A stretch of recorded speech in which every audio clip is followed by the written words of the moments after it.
Well, hello, everybody. Good evening and a very happy Saturday to you all. You know, it's almost starting to feel like it could be spring soon. It's not there yet. It was still, it's 31 degrees outside right now, a low of 23. So it's still, a little chillier than I want it to be. But such is life. You know what they say, back to life, back to reality. Spring is around the corner, and aren't you excited by that? If you're not, well, I am. Live with it. It's what we get.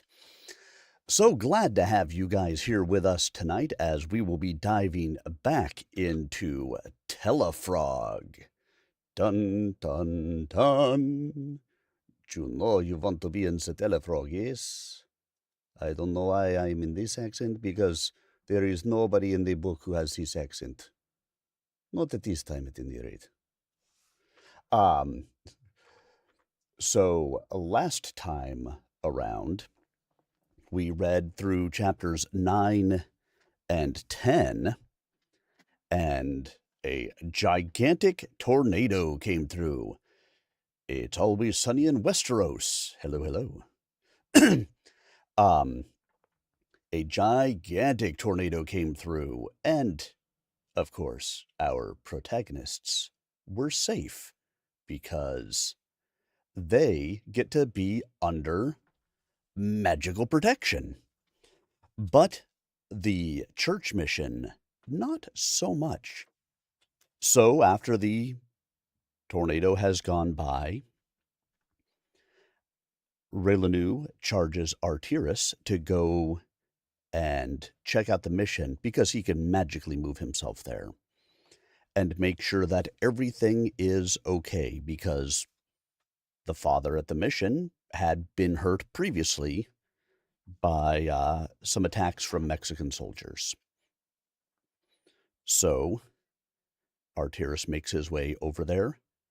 He magically moves most of the way along to the mission and happens to get spotted by a Comanche scout. He disapparates, or however it is that we're describing it in this one, and makes his way to the mission, checks on the father. The father is stuck in his little cell of a room because the door that they put in has swelled shut. But the father is okay. Arteris helps to open up the door, and shortly after they open the door, they hear the sounds of Comanche warriors making their way to the mission.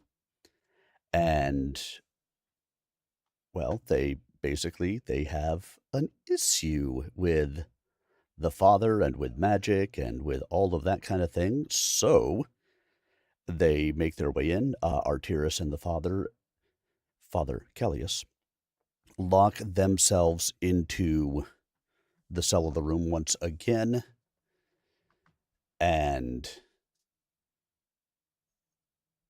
Arteris decides that he needs to send his owl out to make sure that Raileanu knows what's going on.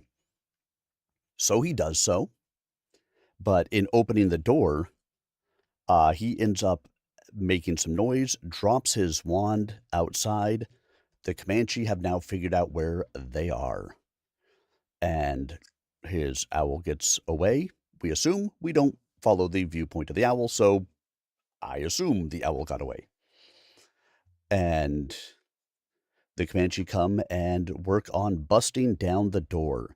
Before Arteris could get the door closed, he was shot twice with arrows, one in the gut, one in the arm.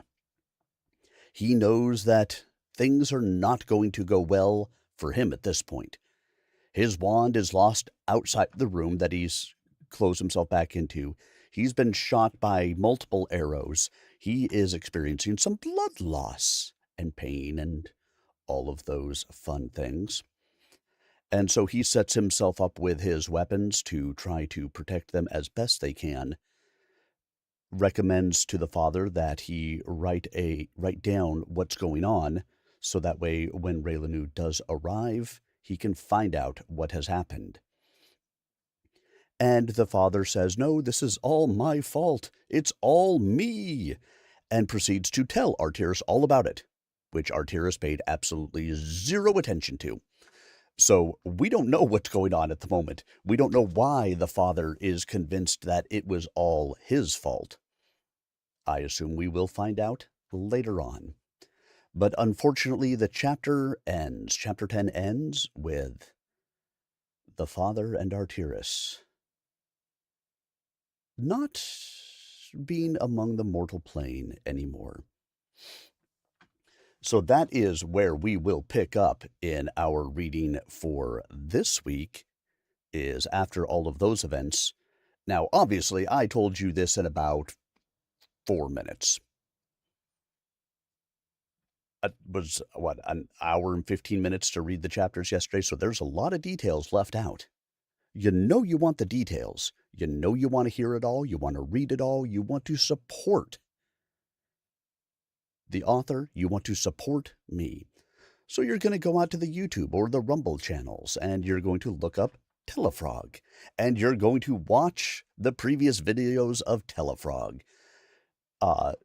YouTube.com/@SirArminius, and Rumble, I don't know. I think they add all sorts of extra stuff at the end of it. So you can just search Tellafrog. I guarantee it's going to be the only one. Who else is out there putting Tellafrog stuff out there, right?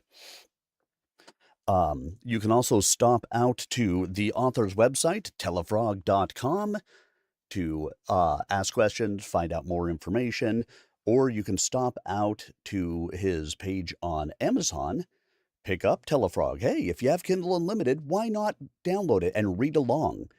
Every page that you turn is another couple of, parts of a penny for the author. They don't get paid a lot for Kindle Unlimited books being read, but hey, it is a free way to support the author if you are a Kindle Unlimited member. In addition, we are reading Tellafrog Book 1. Tellafrog Book 2 is available for purchase. Might I recommend that when we finish this, or heck, even beforehand, that you stop out there and pick it up to support the author. Because, again, this is Book 1. Book 2 is out. We're waiting anxiously on Book 3 and Book 4. I mean, I say anxiously, but we have to give the author time to write it. As we have learned from George R.R. Martin, writing is difficult. It could take a long time to get your next book out. Now, I don't expect it to take several decades and a television show in between, but hey, you never know. Somebody could pick this up, and then you could say, you know what? I knew when. Why not, right? All right, everybody. So let's get dived in. I am going to grab a drink really quick. As a reminder to all of you, I will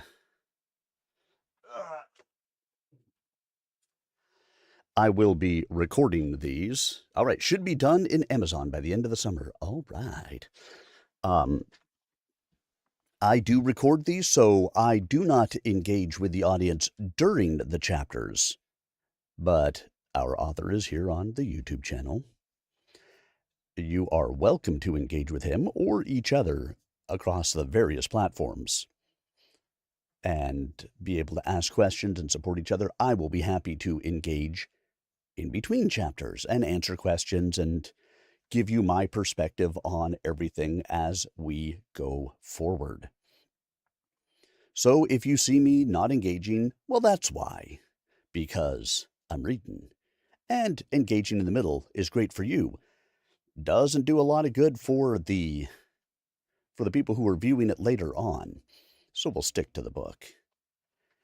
And, of course, if you miss any parts of it, if you can be here for Chapter 11, but you can't be here for Chapter 12, you can always stop out and view the recorded videos.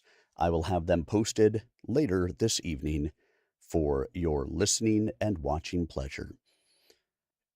If you can, if you would, like, comment, subscribe to the channel. All of those are ways that help to spread these books to a wider audience. These are all indie author books that I do. They could use all of the help that they can get because they don't have the large publishing houses behind them. They have you and me and whatever marketing that they do. I happen to know that our author was out today at a little event. And if you happen to have been in Texas, maybe you could have stopped over. Texas is small. I mean, just a town over and you could go and support. Or Texas is like 13 hours from one side to the other. It's something like that. I forget. It's Texas. Anyway, I hope you guys are ready. So sit back, relax, and prepare to enjoy. If you happen to be in a cold place, get yourself a hot drink. If you happen to be in a hot place, get yourself a cold drink. Grab a blanket, put your feet up, and sit back and prepare to enjoy as we dive into this next section of Tellafrog by Torin MacRath.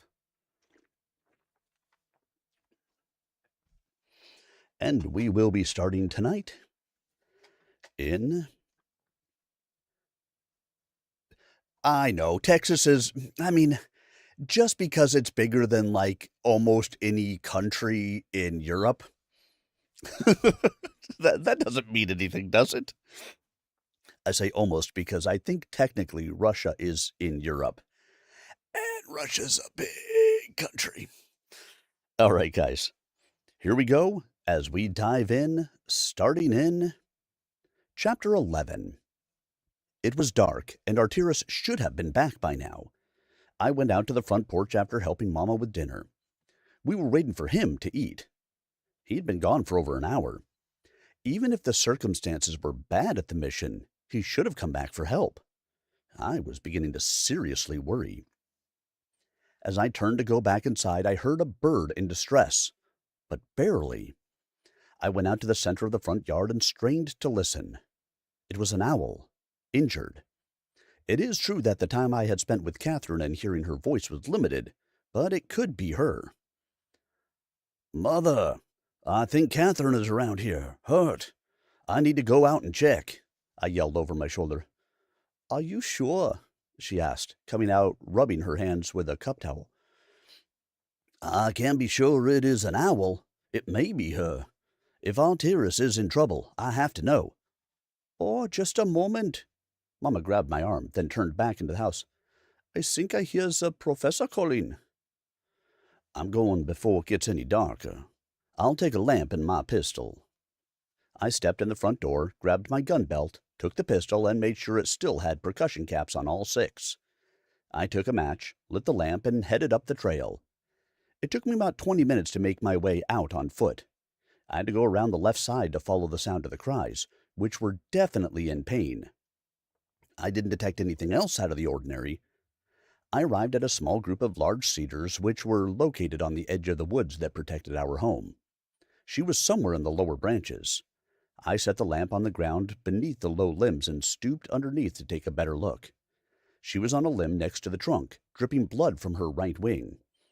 It didn't look broken or held in an unusual way, so maybe it was just a cut. I held my arm up and called her by name, and she stepped onto it. I grabbed the lamp and went back through the woods and the rock maze into the front yard. I went straight into the dining area and set her on the table. Mama was standing in the front room, talking to Professor Templeton. I found an old rag that was clean, and Catherine let me lift her wing and extend it, looking underneath for the injury. It was but a small nick under the arm, but it was a nick that had to have come from something man-made. Mama asked the professor to wait a moment, and she came over and held the wing and pulled her wand. As she did then, I found the note on her leg. I took it off and read it silently. Mama had her fixed up instantly, with a short, warm yellow glow on her wand tip touched to the cut. "What does it say?" she asked as she cleaned and pet Catherine, telling her it was all done. "They are trapped by Indian warriors. Like the Comanche in the basement of the chapel. That's what it says. Mom, if he were okay, he would have been here by now. I genuinely have a bad feeling. What did the professor want? I asked. Wait, let me tell him about this letter while he is still available. She went back to the portrait. It always looked silly to me since I had no ability to use these portraits, like a crazy person talking to a picture. The humor helped me learn to be okay with this, but I had also found out that laughing at them doing it was, sadly, frowned upon. So I went and sat down, trying to think about what could have happened to Arteris. Mamma finished in a few minutes and sat down. She sighed and began to tell me what had been said. The professor wants me to take a closer look at the fly swatter handle you boys found, with the old examination tube that your father had made in his last year of school. The one that lets us view very small things and examine them more closely, looking for anything. It is in his old trunk, stacked up on the back porch with other ones we use for storage. He is alarmed by the events with Arteris and advises us to wait until morning. He said we should send both of our owls out to try to contact Barsau for help and send them tonight. I told him Arteris's owl Catherine was injured and couldn't fly tonight, but maybe in the morning. Oh, and McCourt came back while you were out looking for Cat. Yes, do you know where Barthou might be now? I asked. No, but your father's owl has found him before in the wilderness. We should try that too. That makes 3, she said. I want to go, but I will wait until morning. I will not wait any longer than that, Mother, I said definitively. All right, let's get that scope and see what we can find. Also, did he have his monocle on his person when he left? Yes, he never took it off after we got home the day before yesterday, since we could have really used it that day, I said. Oh, well, we will make do, she said. We got up and went out back, dug out the chests in the way, and got his old school trunk. I set it on my mother's planting table and dug around until I found it. We set up on the dining room table, and Mamma made the lamps all as bright as they would go. I went upstairs, found the stick in Arteris's saddlebag, and brought it down. Mamma took it and began examining it, inch by inch. After reaching the end with the wire-wound frame of the fly swatter end, she flipped it over and then jerked the metal end off. The wood of the stick looked the same, smooth ripples running in spirals all around it, and flat color. No light could reflect off of it. She made adjustments to the knobs and dials several times. It looks in the valleys of the grain to have nodules, almost like chicken skin, with a tiny filament protruding from the nodule centers, as a hair would from a paw. They were worn down below the peaks of the wood grain. She paused and sat straight up. They aren't hairs, son. They are remnants of root sprouts. This was the root of a tree, but I have no way of knowing what kind of tree. She went back to the eyepiece, now looking at the handle and end more closely. Yes, the very center of the handle of this is more fibrous in a linear fashion than the center of a tree's branch would normally is, but it is common from a tree root. She then looked at the end that had been covered by the swatter apparatus, and pointed the tip of the stick at the bottom of the scope tool she was using, fiddling with the wheels and knobs again. Yes, there is a single hole here, in the center, but no fibrous section at all. It is not much bigger than a human hair, but it is artificial. I honestly don't know how this even came to look like this. I haven't seen any normal, natural, magical, or ordinary process that would produce this visual result. I don't know what this is, she said with incredulity. While she worked on that, I penned 3 letters to Ranger Barthou, explaining as much as I could about the circumstances surrounding Arteris. I wound them tightly around, and with Mama's special stationery, it was practically invisible on their legs. Tied with her dark hemp string, it looked like little more than a bit of straw on its leg or foot. I sent McCord out and asked Mother to come speak to hers and Father's. Maybe it would help. She whispered to them and sent them off as well. It was all the help I could be, and it didn't feel like much. No amount of time in the territory, magic, or strength could overcome some of the many perils that populate our land, especially at night. She turned and looked at the portrait. "He is still there. Let me speak to him for a moment." She went to the painting and explained to him what she found. I got a pot of coffee ready, along with cups, and waited for Mamma to come and work her magic on it. After 10 minutes of their discussion, back and forth, she said good night and came over to me, sat down. She tapped it, and within a minute the aroma of perfectly brewed coffee emanated from the spout. It's a lot easier than doing it over a campfire, overboiling it, and cleaning out the egg white. It's the simple things, really. "What did he say?" I asked as I poured the coffee for us. "Son, he isn't sure, but he said he might know someone who could help. He should know by the time the sun comes up. Honestly, I don't know when he has slept in the last 2 weeks. He's doing his best." She was saying and almost sipped black coffee. She sat it down and gave it a quick fix-up. Cream and sugar instantly swirled into it. "So that's it. All we can do for the night, huh?" "Yes, but I did instruct our 2 owls to come wake me if they found him, so it is everything we can do." She was right. So we finished our coffee, finished the work around the place, and I even took time before bed to brush the horses again. When it became clear that I was overtired and the owls weren't going to be this lucky, I went ahead and washed up from chores and went to bed. Their small convoy had traveled without incident or notable event that first day from Koenigsee to Pitten, and had stayed in a small villa slightly east of the town, a residence of the regional minister who was in Italy on official business.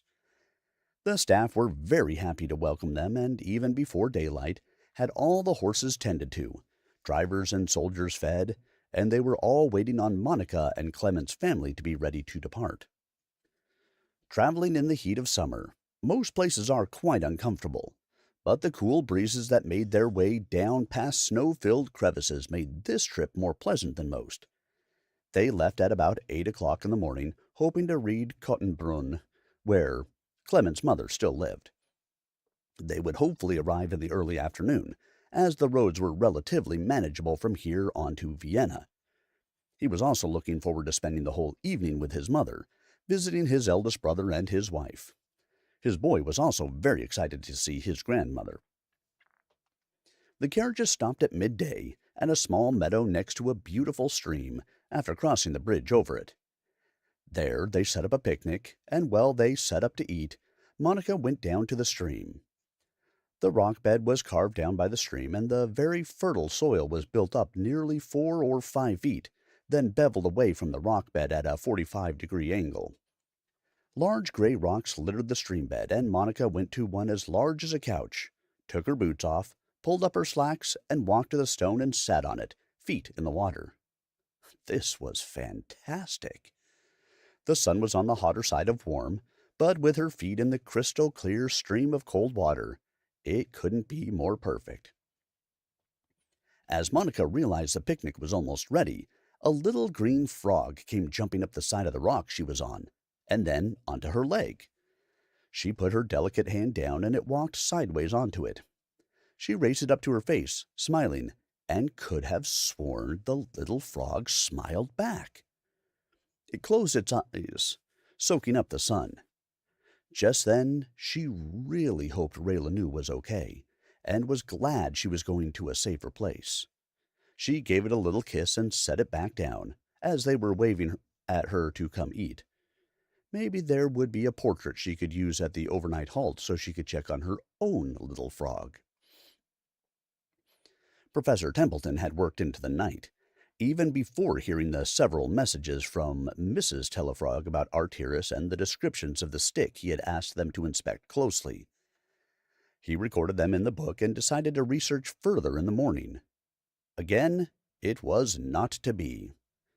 This time, Cleet shook him by the shoulder to wake him. Grabbing his glasses from the chain around his neck, which he had attached after his first encounter with this incredible man, and fumbling them on, he gave a shocked look of terror to Cleet. "Oh, my God, Cleet! You are making a habit of terrifying me," he gasped at him, clutching his chest. "Two incidents cannot accurately graph a habit. Besides, sir, there are important matters to discuss. May I sit?" Cleet stated. "Oh, yes, please do." The professor waved his hand around to the seating area, which consisted of 2 chairs. Cleet sat bolt upright, staring intently at the professor. "What your friend has found that was disguised as a fly swatter is in fact a root wand. It is a very old technique dating back to our time. You have not found any helpful references on the subject because it is one of the crafts we removed from the world when magical people were just pawns of the most brutal humans. They cannot be fashioned by any living creature from a knowledge base we are aware of. It is not something that is practical for anyone. It is imperative that they return it to you, whereby I will take possession and properly destroy it. Moreover, it is possible to determine its origin. It is our responsibility to resolve that as well. We will stay in contact, Professor. While I know you may have many questions, your service to the world in these matters will demonstrate your worth in any further endeavors. You know we refuse to spend time among your people, which does not benefit us. I can say this may benefit your people as well." The professor sat straight and attentive as a student, eyes wide, intentionally refusing to even blink until Cleet was finished speaking. So when he did finish, the professor blinked, and Cleet was gone. The chair where he had been sitting was still turned slightly toward the professor. He spotted something on the red fabric of the chair, so he went and leaned over, adjusting his glasses for focus. And there it was. A pure white hair, maybe a foot long, perhaps fallen from Cleet's coat. Well, at least, the professor thought, I'm not going mad. He had begun to worry that some of it may have been imagined due to the long hours. He had also felt as though he was letting everyone down by not finding any useful information, so it was good to learn he hadn't missed anything. He cleared his head, went and unlocked the door, and called his housekeeper.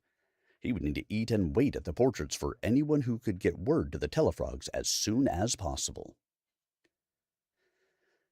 As the first orange rays of light streaked over our home, I had been lying awake for an hour already. I heard a strange whooshing sound in the front yard, followed by boots on the front porch and the front door opening downstairs. I pulled on my pants, stepped into my boots, grabbed my pistol, and opened the door to my room sharply, pointing it towards the stairs, and waited to determine if it was trouble coming. "Hello!" I shouted. "I have a pistol aimed at you. Who are you?" "Well, boy, it's good you have a pistol on me, but you definitely ain't looking at me, or you'd know who it was." It was Barthou. "I'll be right down," I said loudly. I could also hear Mama moving around now, and we were happy it was Barthou, and that he had arrived this quickly. Mama and I were dressed about the same time and went downstairs, where Barthou had conjured breakfast all ready for us. Bacon, biscuits, and pork sausage gravy. And coffee. "You got the message?" I asked as I sat down to eat. "Yeah, don't you eat without blessing that boy," he said gruffly. I bowed my head and closed my eyes. "God bless this food, our family and friends, and show us your will each day." Mama patted my hand after I was done. "Good," Barthou said.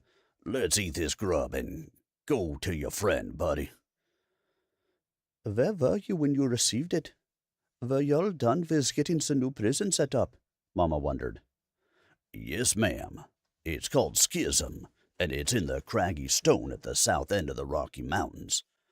There's a good fella there, name's Binti Rudaba, who'd come over from India. He worked with us for about a year, and then went off to work in one of Europe somewhere to learn how to make and manage a good prison. You'll be happy to know he decided after talking to us to let preachers in there to work up with them inmates, if'n they wanna. That's great news, Basau. Father would be happy. Mama was happy to learn that, as there was consternation among the authorities when Dad decided to try it. But it worked out well for everyone, and their fears were unfounded. She smiled a bit to herself, no doubt remarking to Dad's memory how he was right and justified in that important choice. We need to load up on this here meal, Raileanu. I checked that you had the horse here still, and one for me as well. I can take Artyrus's horse and make our way over as quickly as we can. We'd heard about that twister that come through here yesterday. It went through a spot in a secluded creek bed where some Comanche had hid out. Killed a bunch of 'em. That whole creek bed was ruined. All them cottonwood trees that lined it just twisted in a giant knot about 20 feet tall and a couple 100 yards long. Ain't nobody can even get through it to try and save anybody. Terrible. Just awful. He shook his head, having seen carnage of tornadoes many times. We ain't been over yonder yet. The rest of my guys are busy trying to help in other places where little towns got tore up, and without magic, it's slow a-going. Ain't no way to untangle that mess without magic, so if some folks is still around, we definitely can't do that. Mama looked over my shoulder towards the portraits, and she excused herself and went to Professor Templeton's. Bartholomew and I had finished up, and he scraped all the leftovers onto a plate and whistled, and Bandos came running from somewhere out in the rock maze. Bartholomew set the plate down for him, and Bandos's tail was swinging wildly in thankfulness. Mama came back over and said that the professor told her that the stick was an important clue. It was a root wand, which is ancient, harmful magic, and he needs that to be secured and returned to him. I told him I would seal it in a hex jar, and that you two were going to go check on Father Callius and Artyrus. He asked if the root wand could fit in the bag that Clement gave you, and I explained it was only for copper. Which reminds me, little frog, your father has a small pile of raw copper he found out back. Not much, but it may help you. It's always been in my way, really, so please use it. Little frog, Bartholomew stated, let's get them horses ready and get going. I want to get there as soon as we can, but I'm riding so we can check along the way on any other damages from that storm. You boys go on. I'll get this cleaned up and we'll spend most of the day in my new gardens, Mom said. By the way, Mother, it was John's owl that found me. Bartholomew leaned back, still chewing. That's a good bird. You might find out how to teach that to other uns. All 3 birds got fed this morning, too, before I set out. They out front. Bartholomew and I walked out to the stables and got ready to leave in about 20 minutes. I wound the watch, clicked it, and we headed out, waving to Mama as we walked into the passage in the rocks. When we cleared the woods and turned towards the mission, Bartholomew said, I have a charm we learned from an Apache medicine woman to let us ride these horses at gallop for a whole hour without it causing trouble for them. We should wait and use it at the halfway mark on the road. How does it work? I asked. Well, we take these little branches of green sage, cast a charm on them that makes 'em smell like chocolate. Well, smell like that to me. And it also make 'em swell with spring water once a horse gets them into their belly. Pretty good idea. Could have used that about 1,000 times, I recall, he said. I call it sagebrush. That's incredible. I need to put that in my collection of research that I can publish next year. Well, maybe as long as it's on going into Europe, at least a couple more years, so troublemakers out here don't get wind of it. Make things harder on us rangers. If and you don't mind, he suggested. I will wait until I confirm with you before I include it in published versions, yes. I looked around the landscape and honestly didn't observe any damage that couldn't be attributed to a big thunderstorm. I don't think that tornado came this way. I think it may have eased by here, or gone further north than west. Yeah, that place where the woods were twisted onto the Comanches is about 10 miles east of the mission, so I'm guessing you're right. After an hour, Barthow stopped, came out of his saddle, holding the reins, reached into his saddlebags and got the sage out. He handed me a branch of it, thick with leaves. Tapping them both with his wand, he went to the front and took the hackamores off both horses, and we let them eat it. When it was all chewed up and they stopped drooling, he refitted the hackamores, and we mounted and began galloping. Standing in the stirrups, things were going by so fast, we weren't really surveying damage anymore. For the record, there is a big difference between a horse being comfortable at full gallop for an hour and my legs being able to sustain it. After 15 minutes of it, we slowed down enough to sit for a few minutes, then began again. We did that maybe 4 times, and as we neared the mission, we could see smoke rising, not from a fireplace or burning leaves. There was a big fire, and my heart sank. I could tell by the scent that it was a destructive fire. We then rode at full speed for the last leg, and it was the mission itself that had been set ablaze. Most of the flames had gone out, but smoke was still pouring out from inside the walls. The gates were gone. The remains of them were smoldering charcoal strewn about. We strode straight in, pulling our pistols right before we went through the gateway. Barthow leaped out of the saddle before the horse even stopped, and ran to the front of the chapel. I kept going to the back of the chapel, where I knew the basement doorway was, and then I dismounted. The door for the basement was pulled out and broken apart on the ground. An arrowhead was still visible on the inside of the door, draped in dry blood, so I headed for the doorway. Artyrus, Father Callius, where are you? I fast-stepped down the stairs, practically sliding on the last few steps and falling. I braced my forearms on the walls of the stairway as it opened into the room. Both men were there, stripped to underclothes. They were both dead, blood covering them in several areas, but obviously the priest's throat had been cut, and Artyrus had a clear tomahawk wound in his forehead. The shafts of 2 arrows were broken off in him, one in his back, the other in his forearm. Fire ants had already found them and were swarming in the fresh, hot meat. I turned and went back to the steps to the courtyard, trying not to vomit, scream, or cry. Barthow, I found them. They're down here. He came out of the back doorway of the chapel just around the corner to my left. And they're both dead. There we go. Chapter 11 in the books. Well, hello, Love to Laugh. Good to see you here. I saw you've been chatting with our author, Torin MacRath. Let's see.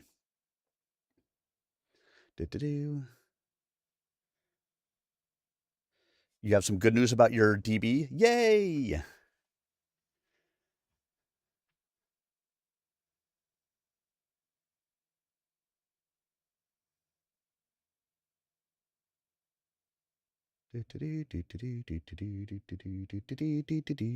No sound detected. Check your audio settings. Do you have sound? You silly thing. Very good. So again, your author is here to have conversations with you if you so desire on the YouTube channel. I think he is on the vertical stream, not the horizontal stream. There's 2 streams, vertical, horizontal. And I try to stream for the masses, for wherever people may want to watch. So I hope you guys are enjoying so far. So Yeah, if you're getting it down to negative 93, that is fantastic. As I had mentioned yesterday, anything below negative 60 is considered to be not, hearable for the regular human ear. So that's good. Now, too low and it sounds unnatural, especially in an audiobook. So, um, like I try to sit somewhere between negative 60 and negative 90. But if you're doing animation and stuff like that, then you definitely want it to be um, you may want those actual unnatural silences in there, and those may be okay. When you're speaking, you actually want it to be up to about negative 5 dB, negative 4, negative 5, somewhere in that area when you're talking, so that way it comes across clear for everybody. Like my peaks here when I am narrating this, I'm hitting about a negative 4.3. So right in that range, depending on what I'm doing, because you want the voice to be loud, but you want everything else to be quieter. So Raileanu has definitely, yeah, isn't it though? The negatives always mess me up on that too. You want the noise floor below negative 60, and you want the speaking to be, like I said, between negative 3 and negative 5, give or take. And that'll get you to where you want it to be.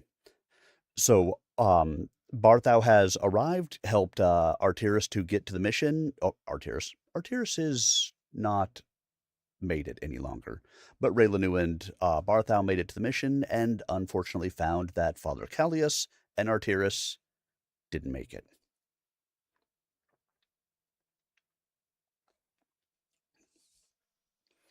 So, let's go ahead and continue, shall we? Excuse me. We are going to jump back in now with Tellafrog.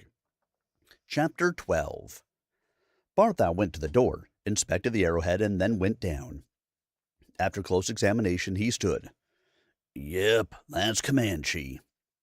I wandered away to the far end of the yard, leaned my back against a mimosa tree trunk, slid down, and sat on the ground. I know coming last night, I would have died as well. My mind was whipping from shoulda to coulda to why didn't I? I should have known. The smell of their bodies was so heavy now, but everything in the mission was burning. I suppose, which had distracted me. I suggested Arteris go and try to help or protect Father Callius. Is this my fault? Oh, God. I'll have to tell Clement. Now I did vomit. A big breakfast seemed like a good idea, but, not now. I didn't want to sit next to it, so I pushed up and away from the tree. I realized what I'd done was in a small depression that had been dug out around the base of the tree. Whoever did that had broken a fairly substantial root. I know that wasn't good for the tree's health. To get away from the stench of the vomit, I decided to go back to Father Callius's little room, pull a chair out, sit at the top of the stairwell, and wait for Barthou. I didn't want to go back downstairs. Barthou was down there for quite some time, so, feeling useless, I went and tied up the horses, and found a bucket and filled the water trough for them, and found some hay to put on the ground for them as well. When I got back to the chair, he was finally coming up and out. He went into the quarters and got himself a chair, sat down, and put his head in his hands, took off his hat, threw it on the ground. Son, this is bad. We are going to have to clean this here place up and send word to Father Lorenzo. He will have to decide whether to keep this place open, or if and just leave it abandoned. Y'all told me you'd sent word, and some other priests or workers are on their way here already. I can find 'em and turn 'em around, maybe. They can't witness all this mess here regardless. He just rubbed his forehead. Arteris, I can bury him at home, for now, but he can't stay here, I said, staring off into the distance. He only had one magical item on him, a goblin-worked monocle. It was beautifully made, but of no use to ordinary people. It allows magical people to detect traces of magic work. Just so you know if you come across it. They took everything else, didn't they? Yeah, there's nothing of value left on him. He had a revolver rifle and a Patterson Colt, didn't he? Yeah, we bought them when I arrived here in Texas. A set of each for both of us, I told him. Well, he was obviously hit with at least 2 arrows. Went down there to try and hold them off, and emptied both. I see lots of blood up here, on and around the door and doorway. He might have killed as many as 3 or 4, and hurt a mess more. They'd have carried off their kilt and hurt, though. No way of knowing for sure. That's a little puddle of dry blood up against the wall, and a bigger one at the bottom of the stairs. I reckon he set up that busted chair in the doorway at the bottom, and tried to keep 'em out as long as he could. I don't know why, in that extreme circumstance, he didn't try some magic least to fix himself up. That was curious. Holed up down there out of sight. He could have at least tried that. Well, it ain't getting any cooler, son. They will get to swelling and such if I don't get moving on taking care of them right now. You want Artyrus to go to your place? He stood and reset his hat on his head. Please. I think it's important he is at the home of a friend, not here in the wild of this abandoned, ravaged place. All right, I'll get the priest up, and then I'll take Artyrus to your place. Make sure your mother's going to be okay before I head back. He walked into Father Callius's room, came out with the bedsheets, and went downstairs. A moment later, both came out, floating waist-height, wrapped neatly in the sheets, and came to rest on the ground. It was easy to know which was which, as Artyrus was a foot taller. You'll be all right for a little while, then? He directed Artyrus up and over his shoulder with his wand. Yes, thank you, sir, again for being here when we needed help. I will bury Father Callius next to his brothers over there, and try and clean up what I can, I said, still sitting in the chair. Martha took a look in that direction and made several looping ovals in the air. The grave was then excavated. All righty, son. I'll be back as soon as I can. And he wisped away into a single spot with Artyrus, and was gone. He was right. The longer I waited, the worse it would be on the priest. I found a handcart and got him in it, then used some rope around the mimosa tree limb to lower him in. I started shoveling the dirt back in, taking several breaks in the heat, and was thankful again for my magical flask. I was not ready to think about telling Clement. It took half an hour in the heat to finish. With the amount of destruction wreaked by the fighters on this place, it wasn't hard to find suitable wood for a cross marker. The best wood I remembered seeing was from the door they had broken to gain access to the basement. When I went to collect good pieces, I picked up the longest, sturdiest piece. Under that, I found the reason he couldn't have healed himself. Artyrus's wand was broken, mostly buried in the dirt, a good 6 feet from the entrance to the basement. It must have happened before he went down the stairs. I put the pieces in my inside vest pocket and proceeded to make the marker for Father Callius.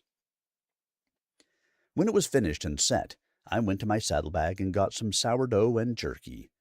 I was starting to feel hungry and more focused on the work at hand, and I knew the next stop would be downstairs, where I could clean up. The news of what happened here was going to be hard enough. Seeing evidence of it would be a hardship for any new men of God, making them useless to anyone. After finishing my meal and having a few more drinks from my flask, I was ready to head down. First, I went and found their bucket of lye and an old worn horsebrush. I got another bucket half full of water and took them downstairs. I set them down on the floor and had a good look around. Strangely, they didn't seem to care about the books, papers, and scrolls. They were messed up, not destroyed. I guess their anger was satisfied, or they would have burned all this, too. Turning around to where they had been killed, I saw where the blood had pooled, but also the smearing that had happened when they came down and attacked them. Bloody moccasin footprints were all over the front half of the room, with the amount of dust and dirt on the floor, My time would be better spent on the spots that had pooled, but the rest would have to be swept up. At the end of their writing workbench was a broom. I swept the areas that I could clean, then got down on my knees, dipped the brush in the lye water, and started scrubbing. The caustic fumes were unpleasant, but it was coming up. I got the area at the bottom of the stairs done and spun on my knees to face that wampy-jawed wardrobe and started that area. As I reached the end of the spot, I spotted something like a tube under the wardrobe. I grabbed the broom, fished it out from under the cabinet, and brought it to me with the broom handle. It was about 2 feet long, made of hard leather with a strap and cap, resembling a map case. I chucked it over by the door and finished cleaning. I continued up the stairway, scrubbing with lye water, blood off the walls, and some of the flagstone steps where it would work, coming upstairs after about an hour. The air up here was so much nicer. I decided to walk around the whole compound and see what else had been damaged that I could fix, which is pathetic compared to what Barthou can do when he returns.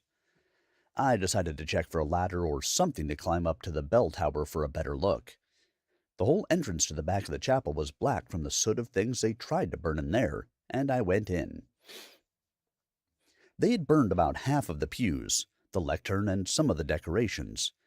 Different paraphernalia were scattered about and broken. More of it might have burned had the rain not drenched everything just prior to their arrival. To my left was a small closet door at the back of the raised pulpit area, so I went back for a closer inspection. It appeared that they had thrown lamp oil on the wooden floor here and lit it on fire, but it was mostly just charred on top, with a few gaps burnt into the spaces between the boards, in all likelihood where the oil had run down between them and dripped through.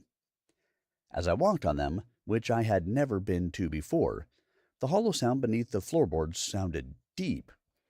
I assumed this was built on a pier and beam floor, which isn't usually more than a foot or two off the ground. This sounded to my ear more like 10 or 12 feet. I went to the little door, and it led to a closet for the roof ladder. It was actually part of the framing of the back wall of the chapel. When I reached the top, I opened the small hatch, made of cedar with a tar waterproofing coating on its entire outer surface, and stepped up onto the small platform. There wasn't more than 2 feet around the sides of the bell, but it was easy to observe out and around. I couldn't detect anyone nearby by sight or sound. Smoke still rose from the damaged wood structures around, but it was only the chapel and the courtyard where the damage was relevant to the attackers. Clearly, they only wanted the people dead. They could have stayed, taken this as a little fort even, but often when their anger boils over, it is taken out against people. After all, it is the invading people who are changing their world, not the stones and wood.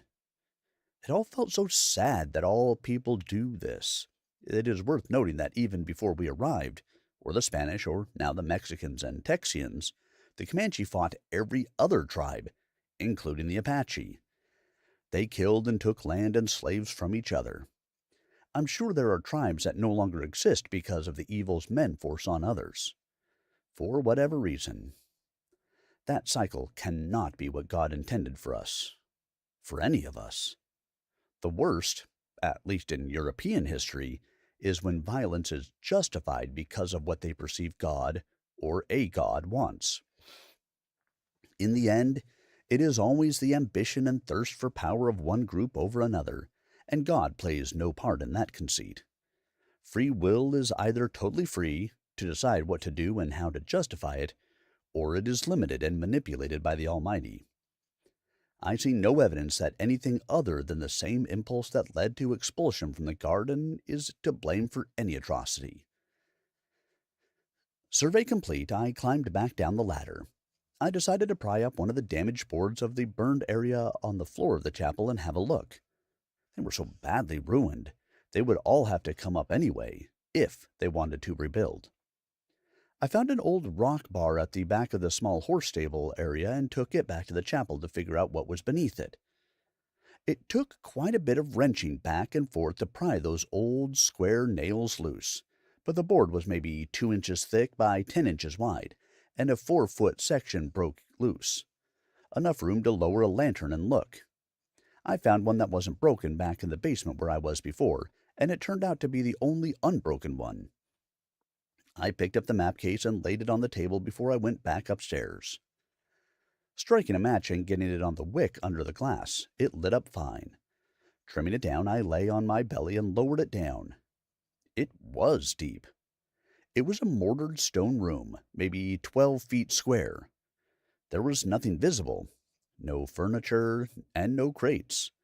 It was pretty empty. It did look like a door, maybe in the corner, towards the room where Arteris and Father Callias had died. I brought the lamp back up and set it down. I stood up, dusted myself off, picked up the lamp, and blew it out. "Raileanu, you around?" It was Barthou. I was glad and went out to see him. "I got the blood downstairs cleaned up. Father Callios is buried, too." "Good. Your mother said she suspected something bad happened when he didn't return last night. She is all right. She's telling the professor now, and will tell Mr. Metternich when he arrives in Vienna. They're traveling there now and should arrive in a couple days. Your Monica's with them. She had another unsettling encounter with that Runetta woman. Is it all right if I try to find that other mission sent some people en route here and talk with them? I shouldn't be more than an hour or two." Barthou was clearly in a hurry to get all of this in a better place. If he had other pressing business, he might not tell me. "Sure, yes. Thanks for taking him to Mama and checking on her for me. It is greatly appreciated by everyone," I said, comforting him to go. "All right, son. I'm sorry about all this.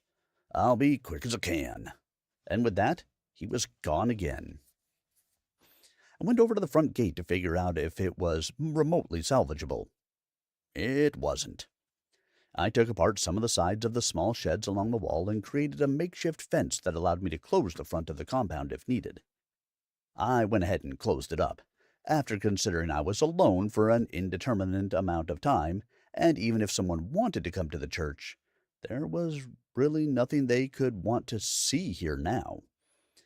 I spent the next few hours cleaning up what I could and trying to put the chapel into a presentable state. Barthou came walking into the sanctuary about 3 in the afternoon, sat in a pew at the back, took his hat off, and took a drink from his little flask. I went over to him and handed him the flask I got from Clement. "Try this." "What you got there, son?" he asked. "Looks purty fancy." "As much as you want," I said, smiling. He lifted it to his nose, sniffed it, gave a and tilted it back. After a few long seconds, he stopped and let out a satisfied breath. "Oh, that is incredible. So good. Oh, that's good." And he went back to another big drink. "I get it. Where's the water from?" He paused only long enough to say, "From a silver basin behind a waterfall in Switzerland. Good, huh?" "That may be the best flask I have ever seen in my life, son." Barthou handed it back to me, quite satisfied. "It was given to me by Arteris's uncle, right before I came home," I said, putting it away in my vest. "I also figured out why he couldn't survive the attack here." I pulled the broken wand out of my pocket and showed it to him. He looked at it for a second, then up at me. "I'm sorry, son. He seemed like a really good feller. Tell his uncle I'm sorry this is such a harsh place." Looking back at his boots. "You neither should feel guilt, son. I know you'd have died as well.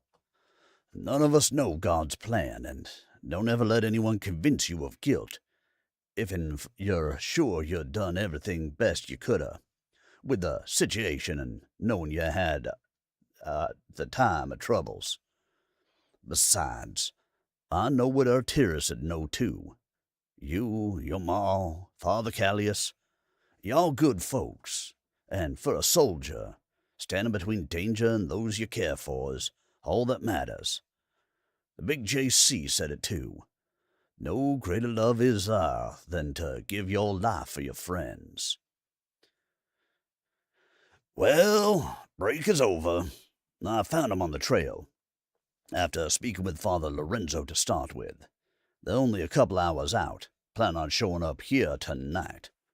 Father Lorenzo got all the details, thought for a moment, and said to go on and clean it up.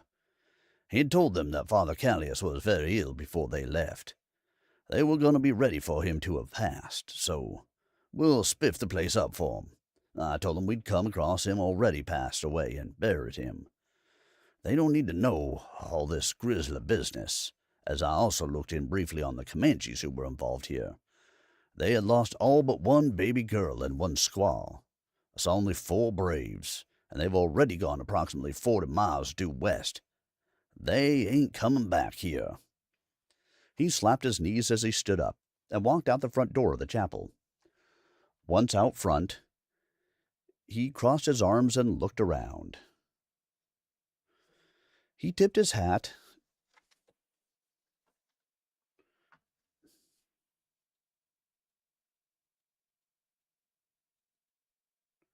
back on his head, wiped his forehead with his sleeve, and raised his wand. I could hear the sound of lumber flipping, hissing, smoke, and dust puffing out the side windows. He walked around the right side, which had only about 12 feet clearance to the wall, and even new windows popped into place from inside. He then went around to the left side and did those windows as well. He paused, took a few steps back, looked up, shielded his eyes, and squinted. Then he pointed his wand at the bell and replaced the pull rope from its arm, which I had failed to notice when I was up there.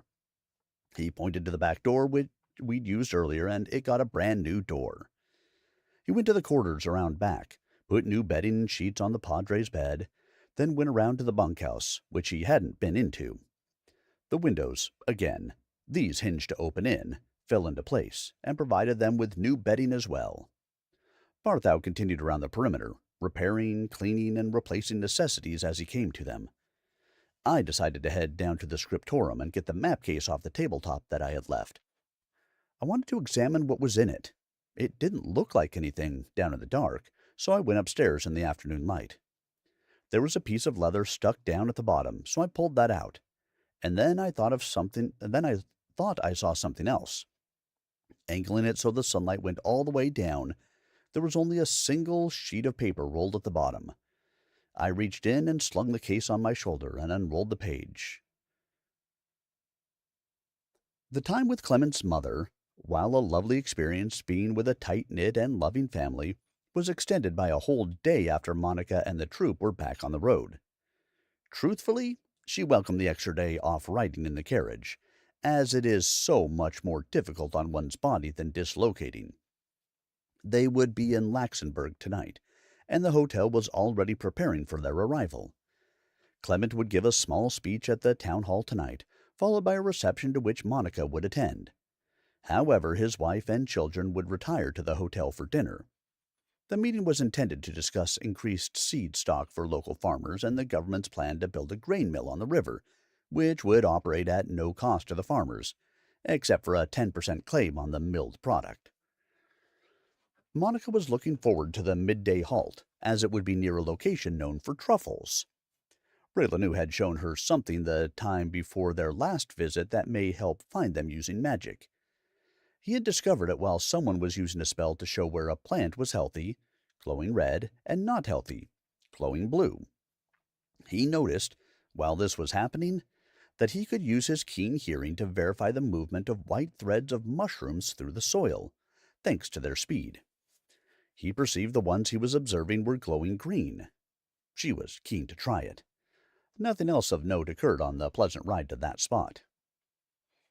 The slope of the ground away from the roadway led downward into a huge stand of old oaks on the left side of the roadway. Some of them were 4 and 5 feet in diameter, their canopies stretching 60 or 70 feet high, overlapping each other, entangling their branches to be one huge interlocked wall, impervious to any normal storm. Their limbs' breadth was conceivably 100 feet around. Monica couldn't see a single blade of grass or shrub inside the drip line of those woods. The perfect place for a long-standing mat of truffle growth. Stepping out of the carriage, she stretched in a most unladylike fashion, not caring how it looked. She tugged at the bottom of her hip-length jacket, grabbed a woven willow basket from the supply carriage, and marched off into the woods to see what she could find. She spent about an hour walking half a mile into the woods, enjoying their shade and the beauty of these massive, wise, living things as her soothing companions. She knelt here and there, using the spell on the mat of the forest floor, and by now she had half a dozen fragrant marbled truffles, maybe the size of peaches. The system worked well. She decided that was enough and sat down on a huge fallen trunk for a few minutes. She set the basket down and knelt facing the trunk to test a spell on the place where the forest floor met the trunk, to see what kind of mushrooms might be growing in that area or in the trunk of the fallen tree. Delicious, that voice said from the other side of the log. Monica stood straight up and pointed her wand all in one motion, aiming it at the location of the sound as she stood. It was Runetta, lazily leaned against the opposite side of the log with her back to Monica. She was biting small pieces off of a truffle. She leaned her head back and to the left, not really trying to look at Monica. "Do you mind? I do love a good mushroom, dear." "Explain what you want right now, or I will incapacitate you and have you arrested for stalking and threatening me. Don't forget who I travel with, either, dearie." Monica mocked her civility. "Tisk, tisk, tisk," Runetta taunted her, letting her wand slip into view across her left shoulder, clearly indicating her preparedness. "I have posed no threat to you, dear, merely curiosity. Anyone can see that. Only one of us has drawn down on the other." She turned around slinkily, facing Monica with a broad smile. She then dislocated without motion or blinking, letting the half-eaten truffle fall into the basket. Monica did not waste a second. She snatched the basket and dislocated herself right to the carriages, basket in hand. It was a risk, but hopefully worth it. Perhaps the sheer number of travelers in their group would allow such an act to be unclear to any observer. She arrived on the far side of the carriages from the road and immediately looked around for Clement, who was at the front of the row of carts of cargo. "Clement," she said quietly but seriously. He excused himself from the conversation he was involved in and walked calmly over to her. "Yes, Monica, what is it?" He approached, smiling. She lifted the basket, picked up the eaten truffle, and showed it to him. "Runetta appeared to me more than half a mile deep, alone in the woods. She ate this, taunted me, and dislocated. Just now I also dislocated here, so I could tell you straight away." Clement looked displeased by this, looked front and back of the line, spotted one of his soldiers, and whistled at him, swinging his arm for that person to come to him, who swiftly ran to him. "Sir, how can I help?" the guard said. "This is Wenzel Prog. He is your personal bodyguard now. Wenzel, you are not allowed to let this woman out of your sight, save for private matters she must attend to. Her safety, honor, and protection are your sworn responsibility now. Do you understand?" Clement was dead serious, and this man knew it. "This is Monica Binder. She is one of my very best friends in the world. Make no mistakes." "Nice to meet you. I am sorry for the circumstances, however," Monica said. "He is one of the best discreet guards in Austria, and one of the few who are also of magical heritage. He will be able to serve in that capacity, where none of these other guards are of that ability. Until Raileanu returns, he will protect you. And one more thing. No more unescorted jaunts into the wilderness, please." Then Clement smiled and went back to the conversation he had left before. "Fear not, madam. I will ride on the top of the carriage and never be further than a room away. I will always be able to see you, no matter what. Quite seriously, make no changes to your behavior. I will be nearby, but never close." He went to the carriage he had been on, retrieved his bag, and put it in Monica's carriage, and stayed there. Clement walked back over to her and made sure no one was in earshot and whispered to Monica, "The next time you encounter Runetta, you should immediately bind her, and we will sort out what is happening with no more delay. She has chosen only to visit when you're alone, so it should be safe to plan on that action." He touched her on the shoulder lightly and was about to walk past her when he stopped and looked at a carriage approaching to pass them on the road. They both looked at it to see who it might be. Monica grabbed Clement's arm. It was Runetta. She was calmly smiling and waving from the window. "That's her," Monica said sharply, pointing at her. "That is her, right there." "I know that carriage. This mystery may be solved as soon as we arrive in Vienna. I don't feel you will see her again before then," Clement said calmly. "What do you mean?" "That is the carriage of the Glauer family. Occultists. If what Raileanu and his family are dealing with is some kind of forbidden magical knowledge, they will be interested in it, no doubt. They, and some other ancient family lines, secretly seek the power of demons, or more accurately, the fallen angels from the beginning of human time." Clement stopped, scoffed, and shook his head. "Mostly what they obsess over is sad, old, dark magic that causes more harm than good, but they collect harmful knowledge, artifacts, and spells. If they are sniffing around, they suspect it is more than an illness, and what we know so far is that it was not some unknown mortal illness. We may be able to gather enough evidence to convince them it is nothing of interest to them, and she may just stop looking." Clement looked hopeful now. Maybe. The remainder of the trip was uneventful, and that woman, Runetta, didn't appear again. After an hour's rest at the last hotel of the trip, Monica left with Clement to the other side of the town and into the church building for the meeting. There were already 50 or 60 townsfolk inside, including the burgomaster and his chief of police. Upon seeing Clement enter, they both walked briskly to the entrance where Clement was shaking hands, and interrupted the greetings. Monica overheard them speaking, as she had already sat down, and they stopped abruptly and looked at her. They were portly men, with wide, waxed mustaches and great, round cheeks. Both dressed for the occasion, the burgomaster in his best suit, hair combed over with some kind of oil to hide his large, balding spot on top of his head. The police chief, in his uniform, with a cross-chest patent leather harness for his pistol belt and a dark blue jacket and pants, along with new shoes.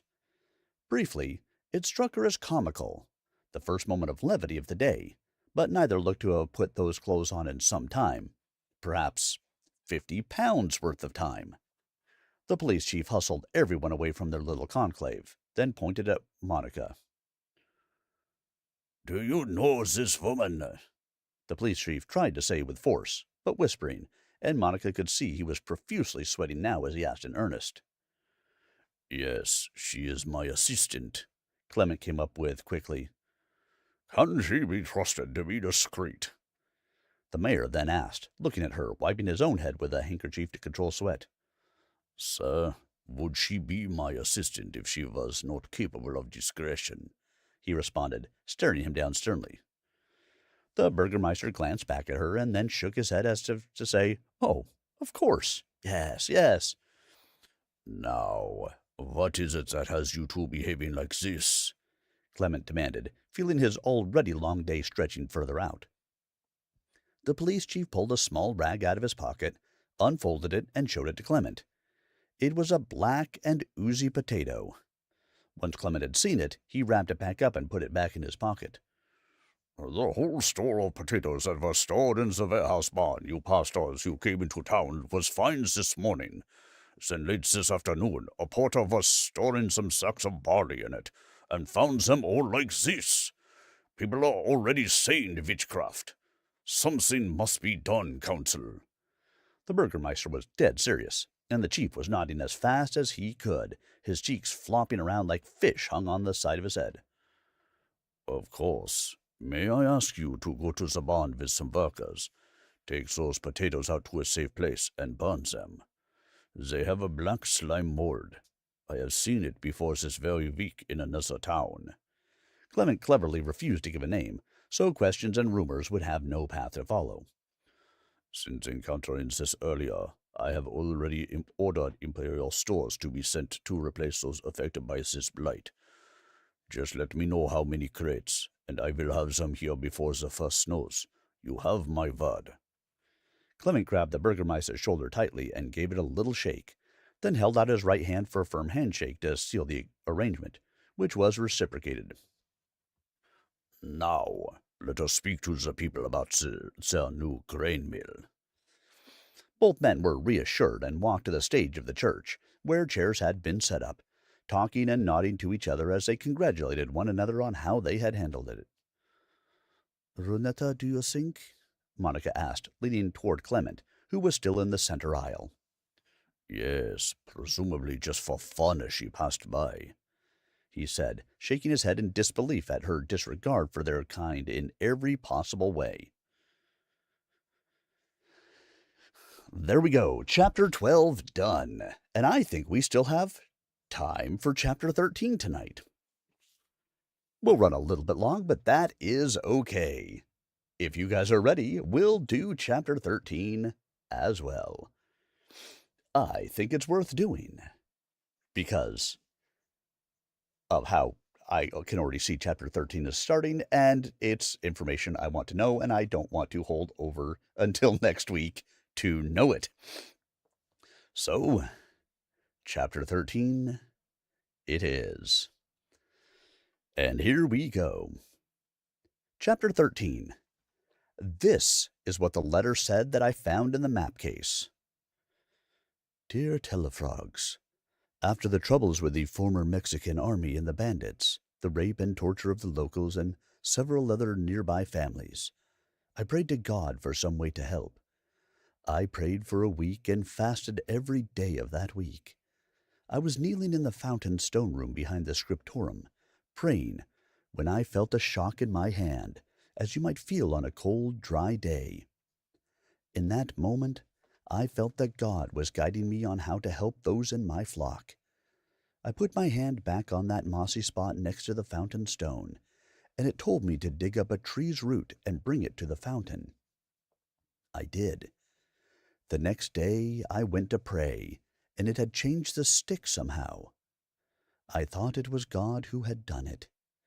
When Mr. Loggins came with his terrible story, I gave it to him to use against the bandits if they came back. I knew when you told me about what had happened to them, it had to have been that stick. I knew I shouldn't have trusted that. Leviticus 19:31. I turned to sorcery, and it defiled me. That mark spread up my arm and across my chest, just like it did John. Just like John and Mary Loggins. Whatever that was, it's in the room behind the big wardrobe. I covered the fountain stone with a cloth to hide it.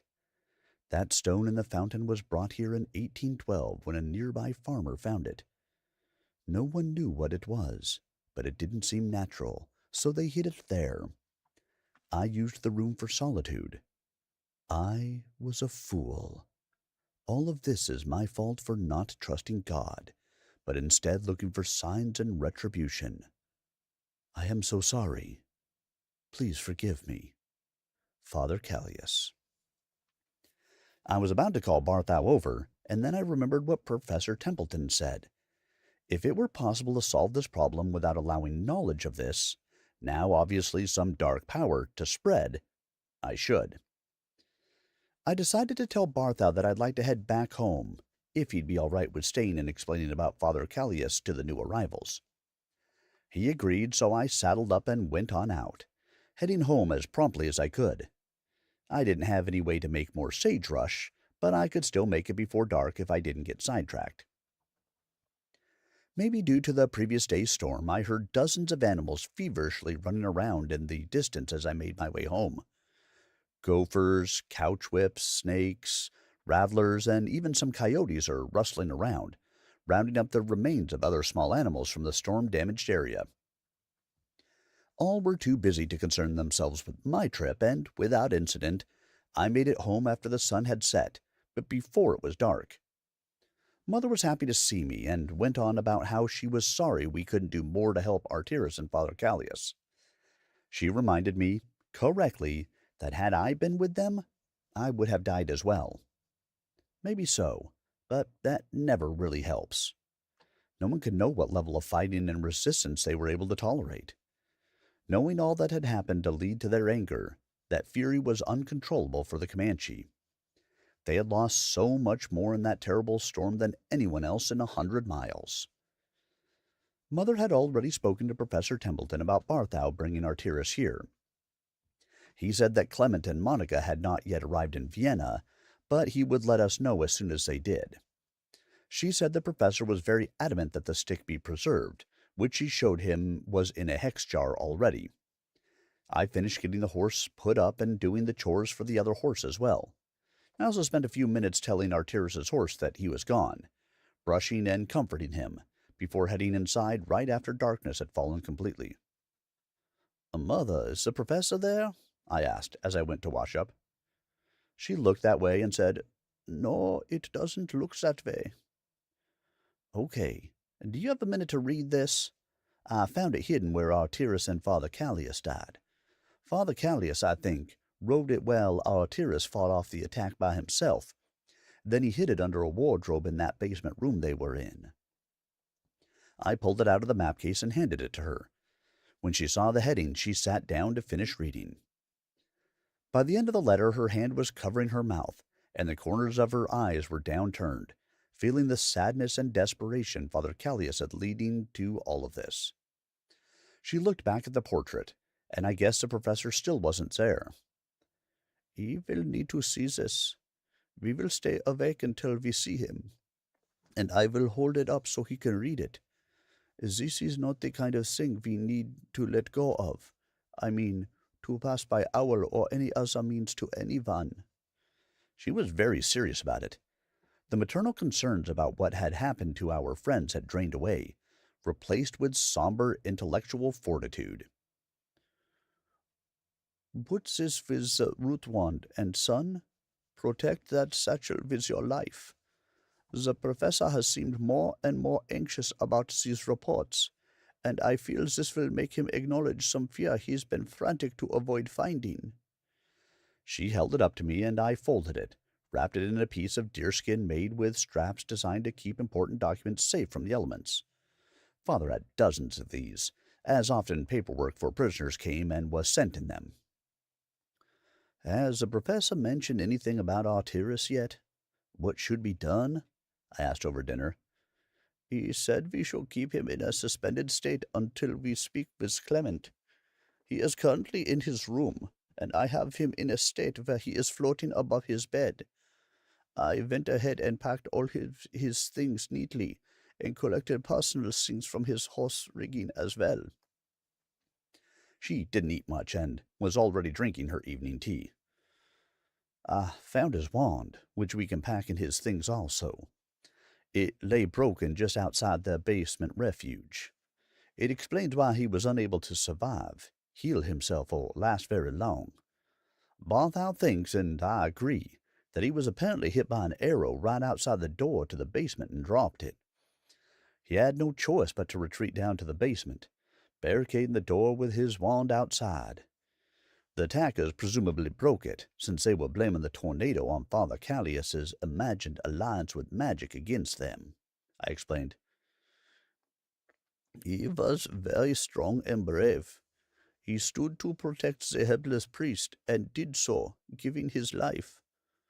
Protecting those who cannot defend themselves is the instinct of every natural-born soldier." She tried to reassure me.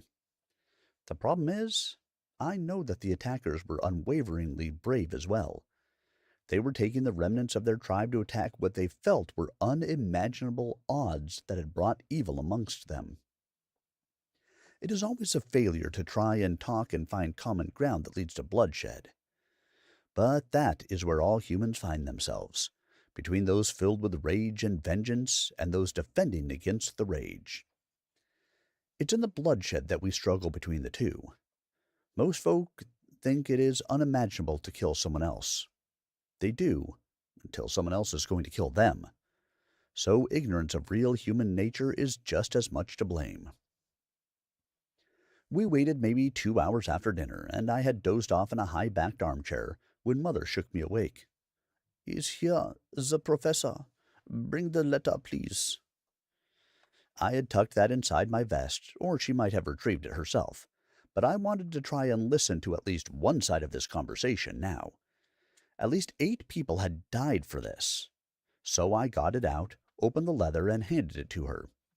She had already shown him the hex jar, which was in the corner behind the chair I was in.